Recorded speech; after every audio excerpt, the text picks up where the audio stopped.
వారం మధ్యాహ్నమో మంగళవారం మధ్యాహ్నం వచ్చేవాళ్ళు అప్పుడు అధికారంలో ఉండగానే. తర్వాత ప్రతిపక్షంలో ఉన్నప్పుడు ఆయన ఎప్పుడు ఉన్నారు ఇక్కడ, ఎన్ని రోజులు ఉన్నారు? కరోనా టైంలో అసలు ఇక్కడ ఉన్నారు ఆయన? లేదు. కరోనా తర్వాతనైనా ఆయన ఉన్నారా?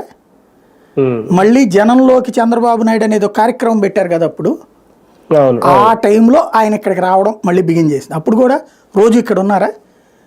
ఒకటే ఏంటంటే జగన్ మీద విషం చెమ్మాలి కాబట్టి, విద్వేషం చూపించాలి కాబట్టి రోజు ఇన్ని రోజులే ఉన్నాడని. జగన్కి సొంత ఇల్లు ఉంది ఇక్కడ, చంద్రబాబుకి సొంత ఇల్లు కూడా లేదు. అది కూడా ఏంటి, రాష్ట్ర ప్రభుత్వానికి రాసి ఇచ్చేశాడు లింగమనేనని చెప్పి అదే దాంట్లో అద్దెకు ఉన్నట్టు రాశారు. బహిరంగ కదా అది.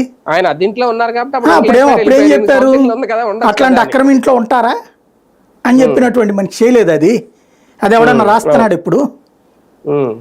ఆ వెనకాల వాళ్ళకి నోటీసులు ఇచ్చింది దేవినేని ఉమానే, ఆ ఇళ్ళన్నిటికీ అదే ప్లేస్ లో ఉంటున్నారు. ఒకటి చేస్తే శృంగారం, ఇంకోటి చేస్తే విచారణ నడిచిపోతా ఉంటది మన రాష్ట్రంలో. అదో స్పెషాలిటీ అంతే. కానీ పార్టీ పరంగా చూసుకుంటే పార్టీ కార్యకర్తలకి, నాయకులకి ఎందుకు అందుబాటులో ఉండలేకపోతున్నారు జగన్ అనేది ఇక్కడ ప్రశ్న. ఎవరు చెప్తున్నారు అందుబాటులో ఉండట్లేదని?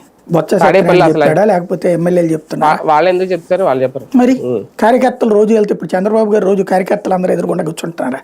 వచ్చి ఏడ్చేవాడు ఎప్పుడు ఏడుస్తూనే ఉంటాడు బేసిక్గా. ఇంకోటి నేను అడిగింది